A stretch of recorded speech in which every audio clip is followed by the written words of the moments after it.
à cette première conférence. Notre conférencier est un ami qui est devenu notre trésorier de l'Association Urantia du Québec et nous sommes comblés de ses services. Vraiment. Marc est un lecteur du livre d'Urantia depuis 38 ans. Après plusieurs années de lecture intensive, il joint le groupe d'études dont plusieurs d'entre vous connaissez, avec lequel il cheminera pendant 2 ans.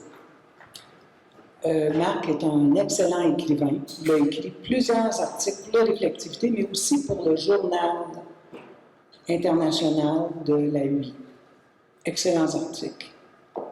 C'est en 2014 qu'il s'est joint à notre équipe au sein de l'Association Urantia du Québec pour aider à l'organisation du congrès qui a eu le congrès international à l'Université Bishop à Lennoxville.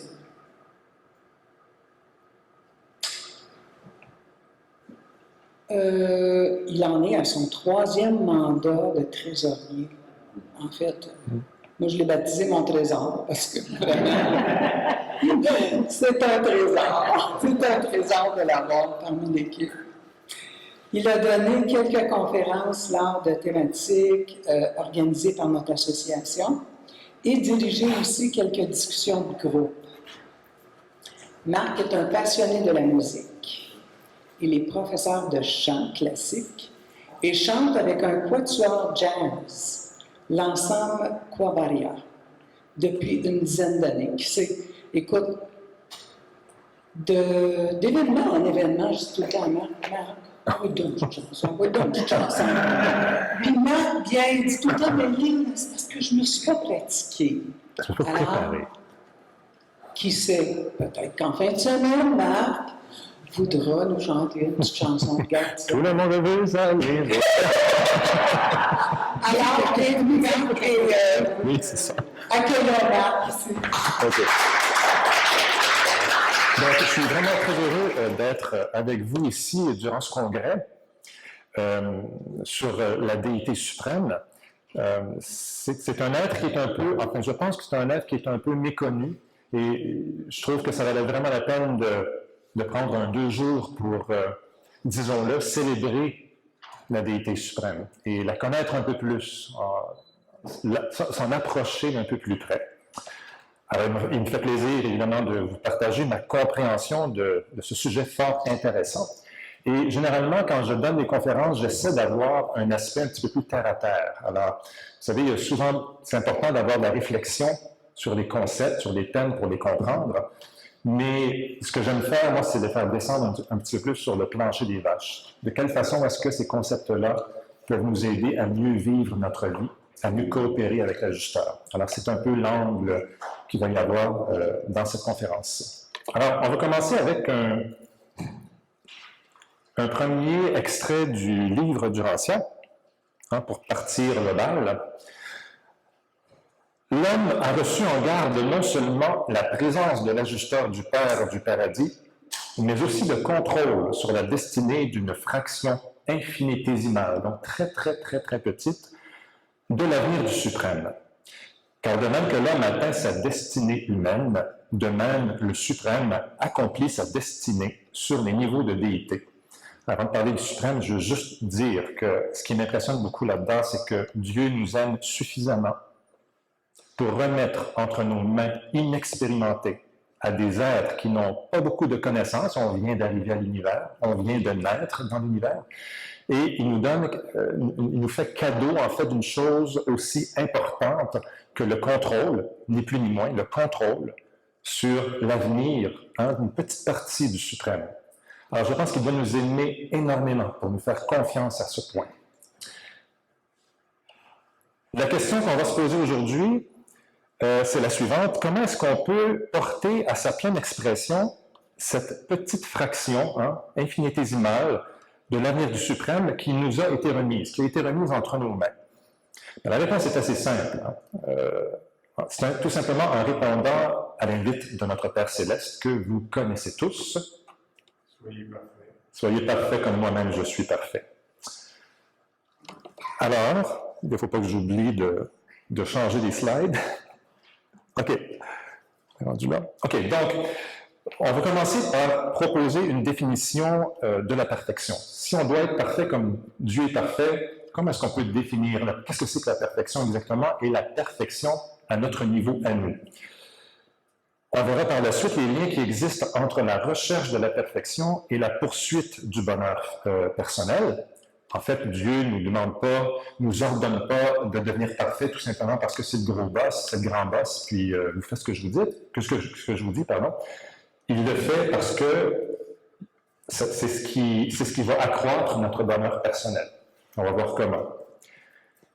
Et finalement, on explorera comment le perfectionnement de notre nature, ce perfectionnement est lié à l'évolution de la déité suprême. Alors, quelle est cette perfection à laquelle Dieu nous invite? Alors, il y a une certaine époque, avant de lire le livre du Rancière, je pensais que la perfection, c'était l'acquisition de toute la connaissance, de toute l'expérience. Alors, on arrivait à un certain point où on savait tout. On connaissait tout, on avait tout expérimenté et on comprenait tout. Et la question qui suit ça, c'est qu'est-ce qu'on fait après? Alors, en lisant le livre du Rancière, je me suis aperçu que, dans le fond, il y a une grosse incohérence là-dedans. Parce que Dieu est infini, ce qui signifie qu'il n'y aura jamais de fin. Il y aura toujours quelque chose à apprendre. Il y aura toujours des défis à relever. Dieu n'a pas de limite. Son plan non plus n'en a pas. On ne pourra jamais, en fait, épuiser son potentiel divin. Et, en fait, je trouve ça palpitant de savoir que, pour le reste de l'éternité, il y aura toujours quelque chose, une aventure à vivre avec Dieu. En fait, si j'avais une image à vous donner de l'infinité de Dieu, c'est un petit peu comme si, lorsqu'on voit la ligne d'horizon, on se dit « je vais me rendre à la ligne d'horizon ». On sait très bien que, au fur et à mesure qu'on se déplace, la ligne d'horizon se déplace avec nous. Mais Dieu, c'est un peu ça. Quand on en découvre, au fur et à mesure qu'on découvre, il y a d'autres champs d'exploration qui s'ouvrent. Alors, il n'y a pas de fin à ça, et c'est très bien ainsi. Alors, si la perfection n'est pas l'acquisition de la totalité de la connaissance et de l'expérience, qu'est-ce que c'est et comment la définir? Alors, on va lire un deuxième extrait du livre à la page 737. Alors, il est intéressant de noter que selon le livre du Rancière, la recherche de la perfection, elle est inscrite au plus profond de nous. Dans nos cellules mêmes. Alors, il existe un don originel d'adaptation chez les êtres vivants. Dans chaque cellule végétale ou animale vivante, dans chaque organisme vivant, matériel ou spirituel, existe un désir insatiable d'atteindre une perfection toujours accrue d'ajustement au milieu ambiant, d'adaptation de l'organisme et de réalisation de vie accrue. Dans ces efforts interminables de toutes les créatures vivantes prouvent chez elles l'existence d'une recherche innée de la perfection. C'est une longue définition qu'on nous donne de la perfection. Et on va sortir les mots-clés, puis on va pas retravailler, mais rendre cette définition un peu plus concise. Alors, les mots-clés, don originel. Donc, ça nous est donné par Dieu. Donc, ça origine de Dieu. Oups, je vais le dire, oui. Ajustement au milieu ambiant. Ce sont des choses qui sont importantes à se rappeler. Donc, l'ajustement au milieu ambiant, l'adaptation de l'organisme, l'adaptation de l'organisme et réalisation de vie accrue. Et tout ça, en fait, est inné, c'est-à-dire qu'on ne l'a pas développé, c'est là, c'est à l'intérieur de nous. Alors ça, c'est les mots-clés importants et on va simplement redéfinir. La recherche de la perfection consiste à s'adapter au milieu ambiant dans le but d'avoir une vie accrue, de réaliser une vie accrue. Cette perfection, elle est innée, elle est en nous, ce n'est pas quelque chose qu'on développe, c'est là, et elle nous est donnée par Dieu. Alors, l'atteinte de la perfection, c'est ça, et on va voir au fil de la conférence comment est-ce que ces choses-là s'articulent. Alors, cette recherche de la perfection, l'atteinte de la perfection, elle se situe aux trois niveaux. Matériel, niveau intellectuel, mental et niveau spirituel. Alors, je vous donne quelques exemples. Excusez. Je vous donne quelques exemples pour chacun des niveaux. Alors, au niveau matériel, on peut donner l'exemple du système immunitaire. Vous savez, quand il y a une saison de grippe qui arrive, vous allez pour un flu shot, là, c'est ça, un flu shot, un vaccin contre la grippe. Ce qu'on fait, c'est qu'on vous inocule le virus, mais inactif. Votre système immunitaire apprend à le connaître, ce qui fait que lorsqu'il arrive pour vrai, le vrai virus là, actif, votre système immunitaire est en mesure de le reconnaître. Je peux donner aussi l'exemple des bactéries qui sont résistantes, qui commencent à résister à la médication. Ces bactéries-là, en fait, elles ont appris, elles se sont ajustées et elles sont devenues meilleures. Et en fait, c'est nous, les êtres humains, qui sommes en train de perdre la bataille à ce niveau-là. Alors, la recherche de la perfection, c'est pas juste les êtres humains. C'est aussi les plantes, c'est les animaux, c'est n'importe quel être vivant, en fait, est doté de ça.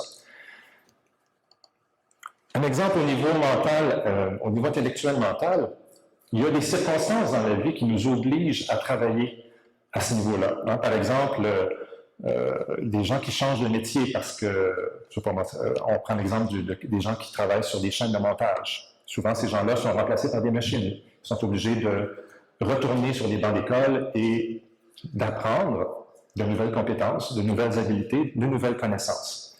Alors, c'est un autre exemple de cette recherche de la perfection ou de l'amélioration, si vous voulez, qui ponctue notre vie. Et au niveau spirituel, on a aussi des situations où on est obligé d'apprendre. On est obligé de se perfectionner. Alors, dans nos interactions avec des collègues difficiles, je ne sais pas si ça vous est arrivé, moi, ça m'est arrivé, et c'est ce sont les meilleures opportunités pour arriver à apprendre la patience, à apprendre l'écoute, à apprendre la compassion. Alors, ce sont toutes des situations où la recherche de la perfection est vraiment très, très présente. Alors, Dieu lui-même, en fait, s'adapte constamment. Il s'adapte aux conditions changeantes de sa création. Il fait preuve de flexibilité dans la gestion et l'administration des lois d'un univers, qui sont un univers qui est en perpétuelle transformation. Alors, on va lire un autre extrait du livre à la page 137. Précisons toutefois que si dans la divinité d'une situation, dans des circonstances extrêmes, et dans les cas où le cours de la sagesse suprême indiquerait qu'une conduite différente s'impose, si par suite d'une raison quelconque, les exigences de la perfection ordonnaient de réagir par une autre méthode, par une méthode meilleure, le Dieu infiniment sage opérerait alors immédiatement de cette manière meilleure et plus appropriée. Ce serait l'expression d'une loi plus haute et non l'annulation d'une loi moins élevée. Alors Dieu, parfois, change, s'adapte. Est-ce que vous pouvez trouver un exemple sur Urantia, je vous donne presque la réponse, d'un épisode où Dieu a dû s'adapter? La rébellion? Ben oui, la rébellion.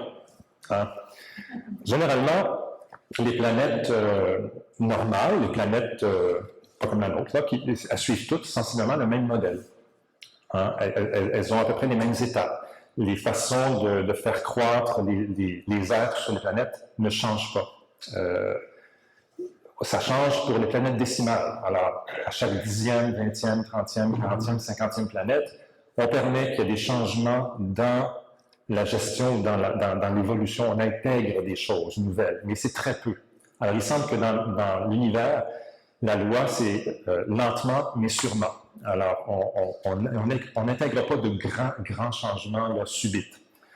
Évidemment, ce n'est pas toujours le cas.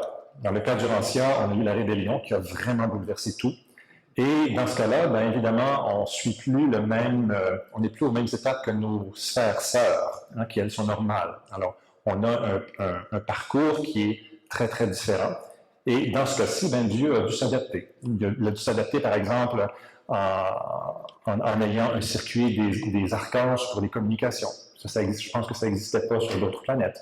Le fait que, par exemple, Michael se soit incarné sur notre planète, c'est aussi où les différents fils de secours qui sont venus, en fait, pour essayer de réhabiliter. Alors, ce sont toutes des choses nouvelles que Dieu a fait, en fait, sur notre planète pour permettre à la rébellion de se résorber et de nous, de nous aider à passer à travers ça. Alors, Dieu, en soi, c'est quelqu'un qui s'adapte aux différentes situations qui se retrouvent, que l'on voit dans l'univers.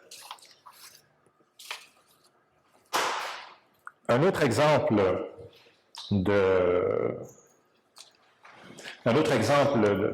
c'est aussi de Jésus, là, qui lui aussi a fait preuve d'énormément d'adaptation. Alors, on va lire cet extrait du livre de la page 1748. Jésus avait cherché à vivre sa vie terrestre et à parachever sa mission d'effusion en tant que fils de l'homme, donc en tant qu'être humain.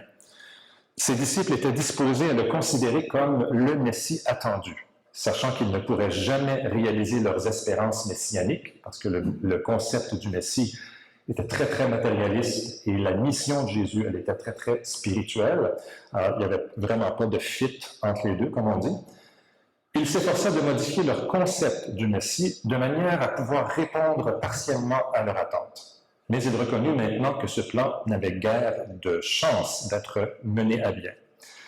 Il décida donc audacieusement de révéler son troisième plan, d'annoncer ouvertement sa divinité, de reconnaître la véracité de la confession de Pierre et de déclarer directement aux 12 qu'il était un fils de Dieu. Qu'est-ce que j'essaie de dire par ici? Ici, c'est que Jésus a dû réagir sur le moment. C'est-à-dire qu'il a regardé ce qui se passait, il dit non, je ne peux pas faire ça, je peux pas le but premier de l'effusion, c'était vraiment de révéler Dieu comme créature, un être humain qui a une relation extraordinaire avec Dieu. Je ne peux pas faire ça parce que les apôtres ont dit non, ça c'est le Messie. Dit, OK, ils me prennent pour le Messie, je peux pas, il faut que je fasse un fit entre les deux. Incapable de faire le fit parce que les apôtres avaient trop cette conception matérialiste du Messie ancrée dans leur tête. Et lorsque Pierre et les apôtres ont ouvertement dit « Oui, on croit que tu es le Fils de Dieu », on dit « OK, ça c'est la meilleure méthode ». Alors encore une fois, Jésus s'adapte aux situations des gens avec qui il a vécu. Alors le succès de notre quête de perfection, il réside dans le développement de notre capacité d'adaptation aux différentes situations de notre existence. En d'autres termes, être capable de trouver les solutions les mieux adaptées aux problèmes de notre quotidien. La connaissance et l'expérience sont les outils qui nous permettent d'y arriver. Présentement, il s'agit de notre vie sur Urantia, mais plus tard, il va s'agir de la vie sur les mondes des maisons, sur celle des sphères de l'univers local, et ainsi de suite jusqu'au paradis, et même plus loin que le paradis. Il y aura toujours des situations changeantes, au fur et à mesure que le plan va se dérouler. La perfection, je la définirais donc comme étant à l'instar de Dieu, et à l'instar de Dieu, ça signifie comme Dieu, non pas au contraire de Dieu, la capacité de s'adapter et ainsi faire ce qui est juste, ou enfin le plus juste, dans n'importe laquelle des situations que nous rencontrons. Alors, quand on s'adapte, quand on décide de s'adapter et d'aller de l'avant avec le changement, on ressemble à Dieu, parce que c'est ça que Dieu fait. Quand Dieu fait face à une situation différente, il s'adapte. Maintenant, on est rendu... Oui, alors maintenant on est rendu à la section du bonheur personnel et de l'atteinte de la perfection. Alors, on l'a dit plus tôt, Dieu n'a pas de limite et on peut penser à juste titre que son plan n'en a pas non plus. Alors, il y aura toujours des aventures palpitantes à vivre et il y aura toujours des défis nouveaux à relever. On ne verra jamais la fin du plan divin. Si le changement, c'est la caractéristique de l'éternité, il faut donc d'ores et déjà apprendre à le vivre et à le bien gérer. Alors, s'adapter au changement, c'est une habileté qui va nous servir pour le restant de l'éternité et que l'on peut commencer à développer maintenant, ici-bas. Et c'est, selon moi, la clé de notre bonheur personnel. Plus plus on accepte le changement, plus on décide d'apprendre du changement, plus notre conscience s'élève, plus on est en mesure de goûter la vie, la réalité d'une façon plus profonde. Alors, dans cette section-ci, je vais parler du changement, ou de la gestion du changement. Il y a eu énormément, mais énormément de livres écrits là-dessus. Hein, la raison pour laquelle j'amène ça, c'est que je ne suis pas un expert de la gestion du changement, mais j'essaie simplement de dire que accepter le changement et embrasser le changement, c'est la façon de se perfectionner, c'est la façon de ressembler à Dieu et d'aller plus loin. Alors, il y a des craintes qui sont associées au changement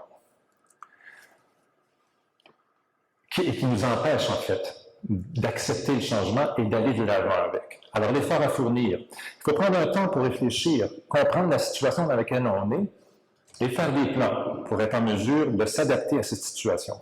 Alors, on a peut-être tendance parfois à être pas paresseux, mais à faire un peu de paresse, parce que cette affaire-là, il faut le fournir, c'est pas toujours évident. Alors, ça peut être un empêchement, en fait, quelque chose qui nous empêche d'embrasser le changement. Le contrôle des émotions. Alors, les situations nouvelles peuvent générer des émotions très difficiles à vivre. Je vous donne l'exemple de ma mère que j'ai accompagnée jusqu'à la fin de sa vie et qui a souffert de démence. Alors, ma mère n'était pas Alzheimer. Elle était consciente de ce qui se passait dans sa vie, mais elle était consciente qu'elle avait des pertes cognitives et que sa mémoire s'en allait. Et c'était une situation très, très anxiogène. C'était très, très... Alors, sa façon d'exprimer ça, ben, c'était de poser les mêmes questions constamment. Aux 5 minutes, alors tu es là 2 heures, puis elle peut te poser les mêmes questions 50 fois. Rendu à la 25e fois, là, ça fait comme... Alors, il y a quelque chose de très difficile émotivement, et de voir quelqu'un qu'on aime devenir de moins en moins capable, ça aussi c'est difficile. Alors, ce sont des choses qui, parfois, nous font nous éloigner ou nous font ne pas accepter le changement. Des choses qu'on a eu de la difficulté, en fait, surtout mon frère et moi, c'est de la changer de place de chez elle à la résidence, parce qu'on savait qu'est-ce qui s'en venait. Si on la changeait dans une résidence, ça serait la crise, et ça a effectivement été ça. Ça a été 3 mois de crise, d'angoisse, de pleurs et tout. Alors, quand tu sais que ça s'en vient, tu n'as pas vraiment le goût d'aller vers ça. Mais à un moment donné, tu sais que tu vas devoir le faire. Alors, ça peut être effectivement un frein à embrasser le changement. On va voir plus tard comment est-ce qu'on peut embrasser le changement. Alors, l'inexpérience. Il n'existe pas toujours de solution toute faite pour régler les problèmes que nous rencontrons. Les parents qui ont élevé des enfants le savent très bien. Vous avez beau lire tous les livres qui existent sur la planète, il y a toujours une situation qui va arriver où tu te dis, qu'est-ce que je fais avec ça? Hein? Alors, ça aussi, le sentiment de se sentir pas tout à fait prêt à vivre quelque chose, ça peut être un frein. Mais parfois, les situations font que tu n'as pas le choix de changer. Une des choses avec ma mère, dans l'expérience que j'ai vécue avec ma mère, c'est toutes les questions existentielles qui sont posées. Hein? Comment est-ce qu'on répond? Ma mère me disait, qu'est-ce que je fais ici? Qu'est-ce qui me reste à vivre? Pourquoi est-ce que le grand me laisse ici? Et comment est-ce que tu fais pour dire à quelqu'un, c'est vrai, il te reste peut-être 1 an, 2 ans, tu es semi-voyante, tu as de plus en plus de difficultés. Comment est-ce que tu donnes un sens à cette personne-là, à la vie de cette personne-là? Comment est-ce qu'on peut arriver... c'est des questions qui sont... à un moment donné, tu dis, je ne sais pas, comment donner sens à la vie de cette personne-là? Alors, ce genre d'une expérience, encore là, c'est un frein à aller de l'avant avec. Mais il faut trouver le plus possible des solutions à ça. La peur de l'inconnu. On ne sait pas toujours où le changement va nous amener. Et là, je prends un exemple un peu plus positif. Vous allez postuler pour un poste, vous l'avez, on vous engage, c'est génial, mais avec quelle équipe dans quelle équipe vous allez tomber? Est-ce que vous êtes capable de remplir des objectifs? Est-ce que je vais être capable de faire face à? Alors, il y a toujours cette peur de l'inconnu où on ne sait pas où est-ce qu'on va tomber au bout de la ligne, qui fait qu'encore là, ce sont toutes des peurs qui nous bloquent dans notre attitude face au changement.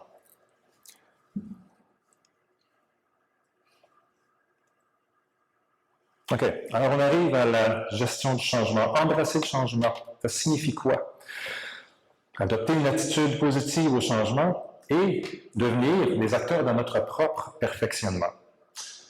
Alors, au lieu de se débattre avec les situations de la vie, au lieu de se laisser balloter par les événements, on peut choisir, en fait, de les accueillir, ces situations de vie qui sont difficiles, en les traitant comme des opportunités d'apprentissage. Alors, choisir nos apprentissages. Avec ma mère, c'est une des choses que j'ai fait quand la situation là, pour aller dans la résidence est arrivée. Je me suis dit, OK, j'ai le choix de subir, parce que ça devenait vraiment très difficile, ou d'utiliser cette situation-là pour grandir. Alors, je me suis dit, OK, j'ai des choses à travailler sur moi. Alors, la première chose sur laquelle j'ai mis le focus, c'est l'impatience. Je ne suis pas une personne très patiente. J'ai dû apprendre à l'être. La compassion. L'impatience, vous savez, là, le fait de répéter constamment les mêmes choses, à un moment donné, tu dis OK, c'est correct. C'est son angoisse. Et la façon de se libérer de son angoisse, c'est d'en parler et de poser des questions. À chaque fois que je lui réponds, il y a un petit quelque chose qui se calme à l'intérieur. La compassion, évidemment, pour arriver à être patient avec quelqu'un, il faut comprendre l'état dans lequel elle est et essayer de se mettre dans ses souliers. Donc, ce sont des exemples de ce que j'ai choisi de travailler. Je me suis dit, OK, je vais prendre cette situation-là pour travailler sur ces aspects-là de ma personnalité et m'améliorer. Et ça, ce que ça fait, c'est que ça donne un sens à ce que tu vis. Tu n'es pas ballotté par les événements, tu utilises les événements. Et ça donne un sentiment de, comment je dirais, pas de bonheur, oui, un peu de bonheur, mais de sentir que tu ne vis pas les choses pour rien et que ces choses-là vont t'amener plus loin. Comment? Accroissance. Accroissance, absolument. Et le sentiment de croître et de grandir, c'est toujours un sentiment qui est agréable, même si l'expérience ou la situation que tu vis est difficile.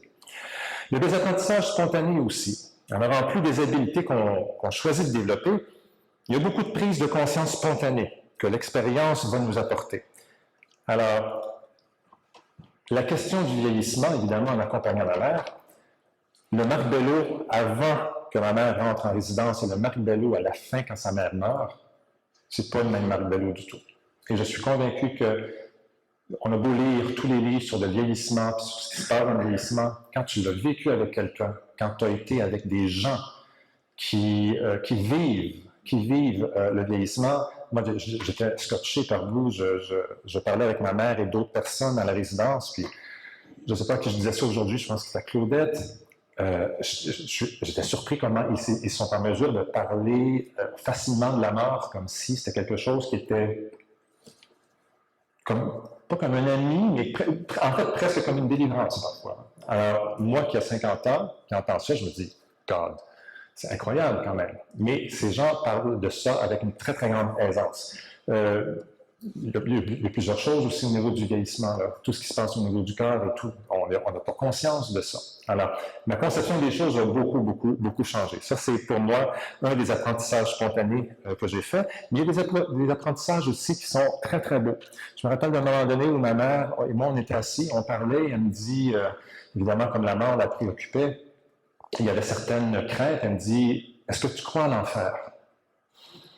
J'ai dit, non, je ne crois pas en enfer du tout. Dieu ne peut pas avoir créé un enfer. C'est un être qui aime les gens. Et j'essayais de lui faire comprendre, dans sa propre expérience à elle, comment est-ce que Dieu peut être aimant. Et je lui disais, prends l'exemple de Michel, qui est mon frère, avec qui mes parents ont eu énormément de difficultés. Il en a fait baver, fait la retard, vraiment très, très difficile. Et je lui dis, je ne sais pas si tu voyais Michel dans les flammes de « j'ai même pas eu le temps de finir », elle m'a dit « ah, j'irai le chercher tout de suite ». Là, il y a eu un silence. Parce que pour moi, c'était un moment très important, parce que pour moi, c'était comme presque une révélation que Dieu me faisait à moi, par cette petite femme qui souffrait de démence, fragile, 93 ans. Dieu était capable de se révéler révéler son amour à travers elle. Et c'était un moment vraiment très, très émouvant. Et c'est encore un sentiment très émouvant que j'éprouve en pensant à ça, parce que c'était rapide comme ça. Elle avait compris, elle n'avait même pas eu besoin de comprendre la fin de ma phrase, que tout de suite elle répondait. Et ce que j'ai répondu à ma mère, je dis, bien, tu vois, ce que tu m'as répondu, c'est ça, Dieu. Dieu, il est amour. Il n'y en a pas d'enfer. Il n'y en aura jamais. Il n'y en a jamais eu. Alors, à partir de ce moment-là, alors ça, c'est un des apprentissages de type révélatoire. Hein. Les révélations, ce n'est pas des choses qui sont avec des feux d'artifice ou bien ésotériques. C'est des choses très, très simples, mais très, très touchantes. Alors, il y a une certaine... Là, j'ai oublié de... Alors, donc, c'est ça. Donc, de donner un sens aux expériences de notre vie, c'est ça qui va nous aider à nous adapter et à devenir meilleurs. Il y a une valeur ajoutée aussi au fait de s'adapter aux situations de la vie et d'embrasser le changement. Ben, c'est la connaissance, hein, puis les habiletés nouvelles. Gérer des crises existentielles, je n'ai jamais vécu ça avec. Alors, je l'ai vécu avec ma mère. Comment aider une personne semi-voyante? C'est très, très simple comme concept, mais quand, par exemple, ta mère a la difficulté à allumer l'interrupteur, parce que le mur est blanc, l'interrupteur est blanc, elle est semi-voyante, ben, qu'est-ce que tu fais? Alors, il y a des choses très, très terre-à-terre techniques. Quand tu mets un petit tape noir dessus, puis le contraste fait qu'elle le voit, mais ce genre de choses plus techniques. Et le développement de l'écoute. Une personne qui est anxieuse, la seule chose qu'elle a à faire, c'est l'écouter. Hein? C'est être là, présent. Et il y a aussi prendre le contrôle de nos émotions. Dans les situations nouvelles nous obligent à garder un certain contrôle émotif. Alors, il peut s'agir de nos peurs, de nos impatiences. Et malheureusement, les émotions nous font réagir d'une manière irréfléchie. Alors, ça m'est arrivé une fois avec mes frères et sœurs. À un moment donné, on est 2 sur 5 à s'occuper de ma mère. Les autres faisaient presque rien. Alors, à un moment donné, j'ai pété une coche. J'ai pété la coche. Là, ça a créé la chicane, mais bon, que veux-tu? Alors ça, j'ai pas été très en contrôle de mes émotions à ce moment-là, mais bon, c'est une expérience qui m'en a appris beaucoup. Et il y a aussi une attitude positive, hein, le développement de la foi. Vous allez me dire, comment le développement de la foi? La foi, c'est pas juste la croyance en Dieu, le fait de croire que Dieu existe. La foi, c'est aussi de savoir que dans le processus, tout concourt au bien. Même si la situation dans laquelle on est difficile, même si ça fait mal, même si tu souffres, il reste qu'au bout de la ligne, les changements, les situations qui nous obligent à changer, nous obligent à croître. Et c'est ça l'aspect positif des situations difficiles. C'est ça, embrasser le changement. Être en mesure un peu de faire comme Dieu, de prendre ce qui semble négatif et de le tourner en quelque chose de positif. Je vous donne un exemple de ça. La rébellion, ça semble être quelque chose de très, très négatif, mais en soi, si vous connaissez les agondontaires, ceux qui ne savent pas ce que sont les agondontaires, ce sont des gens dont la foi a été éprouvée. On les retrouve seulement sur des planètes qui ont subi des rébellions ou qui ont été isolées, en fait. Alors, ce que je trouve formidable, c'est que malgré tout, malgré le fait qu'il y ait des rébellions, il y a des choses négatives, Dieu est capable de transformer ça en quelque chose de meilleur. Alors, la gestion du changement, ça n'enlève pas les difficultés liées aux situations nouvelles de notre vie, mais la gestion du changement nous permet de prendre un certain contrôle sur ce que l'on vit. On ne subit plus les événements, on les utilise pour notre propre croissance, et ça, ben, ça génère un sentiment d'épanouissement et accroît le bonheur personnel. S'adapter, c'est possible à condition de faire preuve de bonne volonté, hein, de vouloir apprendre des situations qui se présentent à nous. Alors, pourquoi ne pas voir dans les obstacles que nous rencontrons des opportunités de croissance? Dans toutes les situations de notre vie, nous pouvons choisir d'apprendre au lieu de subir. Je pense que cette attitude, ça représente la vraie coopération avec Dieu. Lorsque notre maître Michael s'est incarné sur Terre, il a eu son lot de circonstances atténuantes hein, tout au long de sa vie. Je pense par exemple à la lourde charge familiale qui a retombé sur ses épaules à l'âge de 15 ans. Lorsque son père mourut dans un accident de travail.